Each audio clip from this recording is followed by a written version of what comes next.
tài xe tăng nha cả nhà, đủ thứ luôn, vỏ xe tăng, vỏ máy bay nữa cả nhà. Cả nhà, anh em bây chở mình đi xe tăng nha. Đang đi chào cả nhà, bữa nay ba chở đang đi coi xe tăng với lại máy bay nè cả nhà. Đang thích xe tăng lắm cả nhà, đang chạy đi coi kìa.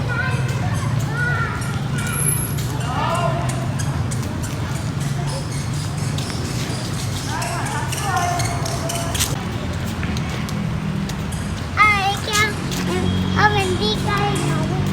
Đang đi coi đi. Có tài xe tăng nha cả nhà.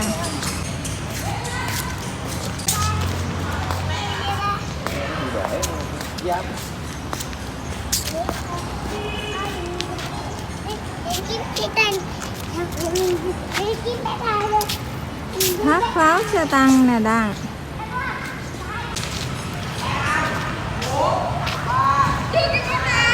đang chạy bỏ ba mẹ luôn nè cả nhà. Ủa chạy không? Đang ghé đây đang thích đang coi đang đi chạy không cả nhà.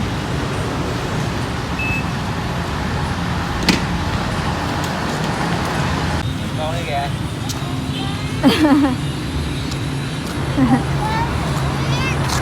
Đây rồi, chụp hình hay cho con luôn.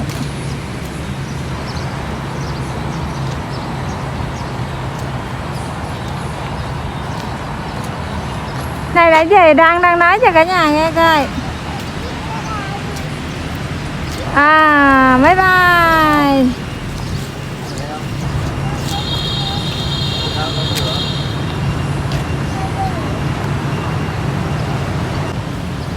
Ba không đăng cho đăng sờ cái cánh này bà Hậu. Đó.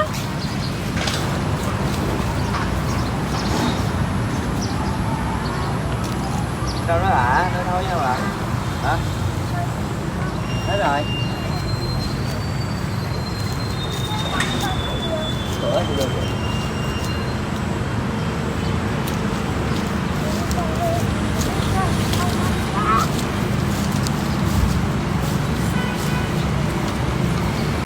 Con ơi.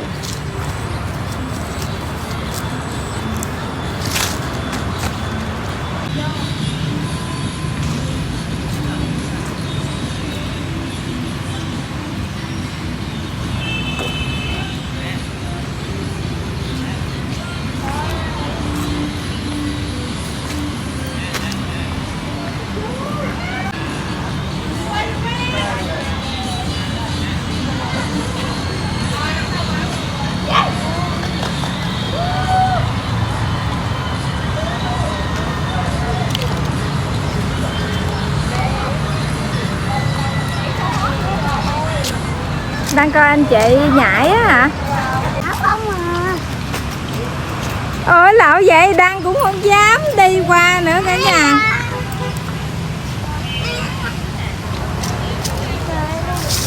Rồi đi qua.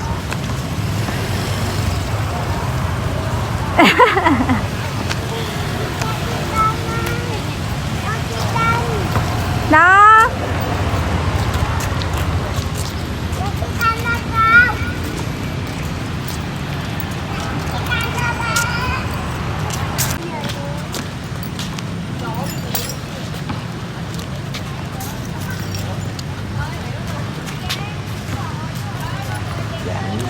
Gan.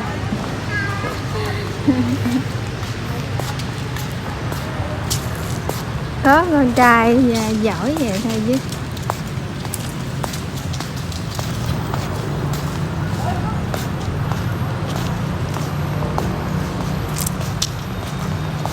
Chụp anh đi. À, mày chụp anh nhớ đi. Chụp anh đi.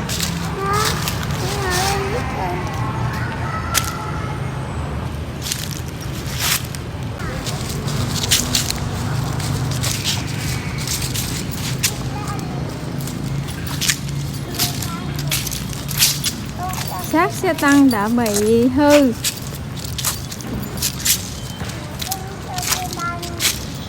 Nè, đây chỉ có xe tăng vậy thôi.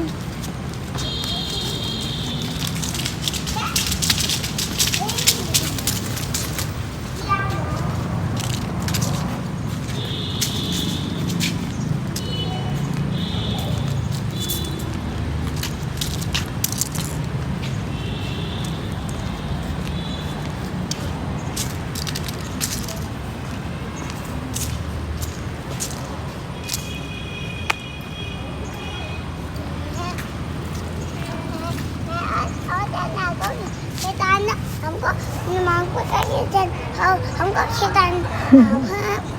Có xe tăng hư chứ không có xe tăng thiệt hả? Sao có xe tăng thiệt đây được, chỉ có xe tăng hư thôi.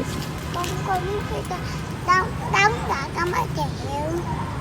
Không có, con này không có. Ra với xe này.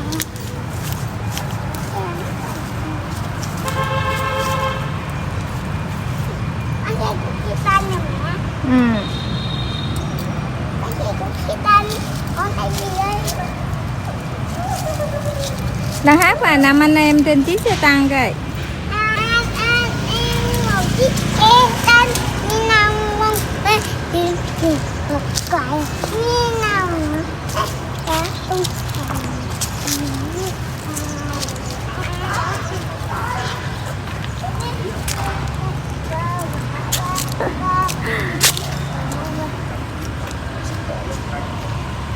Gì cái tay là thế nào? Dạ, phấn đấu từ 13 kg thôi. Cái này có anh làm lại.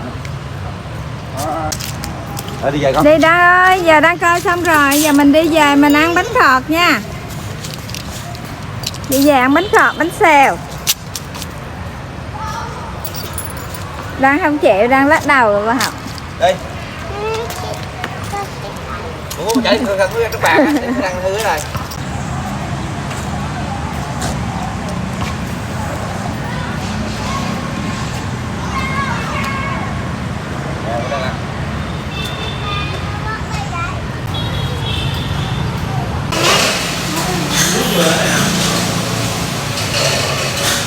Đây, bánh xèo, bánh khọt, rau ăn tự chọn cả nhà.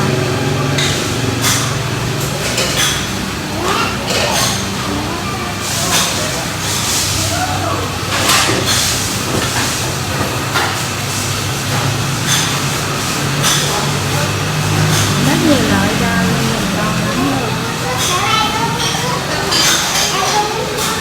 Chào mẹ chút đi. Chào mẹ xíu nha.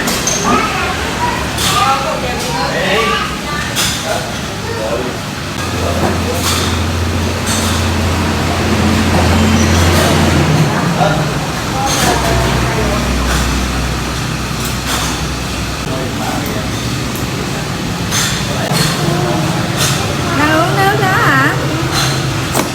Đang uống Miranda đó hả? Mà uống phải ấp. Uống cái này phải không? Nè, con mang thẳng đi.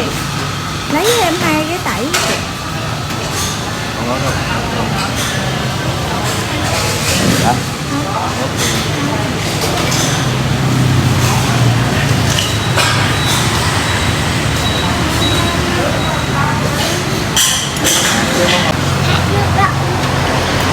Đừng uống. Cái nào bỏ vô cho nè. Cái nào bỏ vô nè. Ăn bánh khọt rồi nha cả nhà. Nè ăn đi. Giờ đang ăn bánh khọt nha. Đang mời cả nhà ăn đi. cái gì ăn này nha. Để đủ không? Qua. Bánh Bánh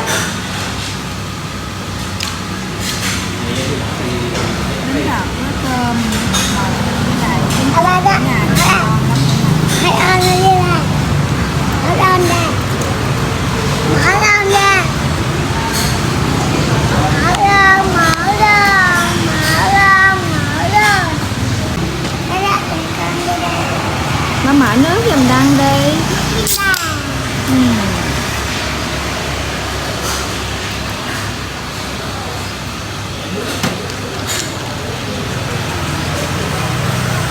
Con đi nằm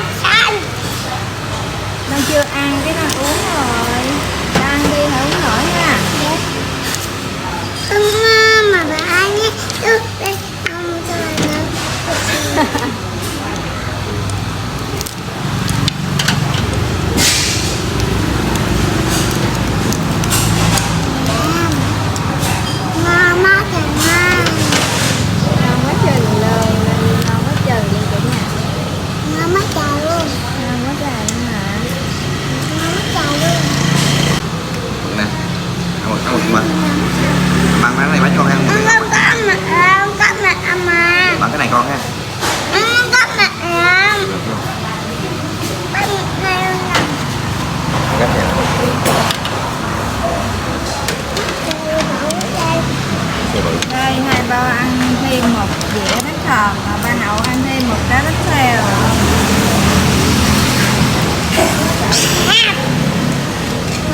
Ông ngon một cái đi trước đi ông nha. Uống được rồi. Rồi lấy cái mực cái này cho con cái mực cái này. Nè mày cho đăng mực nha. Đó. Anh hai cho kìa. Ăn nữa không? Anh hai cho. Nó không được đâu. Được hả? Mời cả nhà ăn cái hộp nha.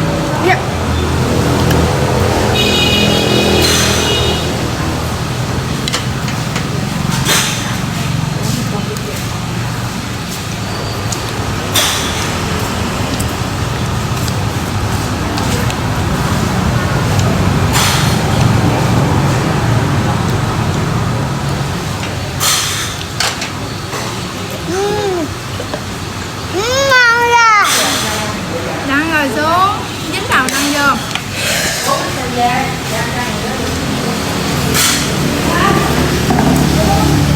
Hộp ngon lắm.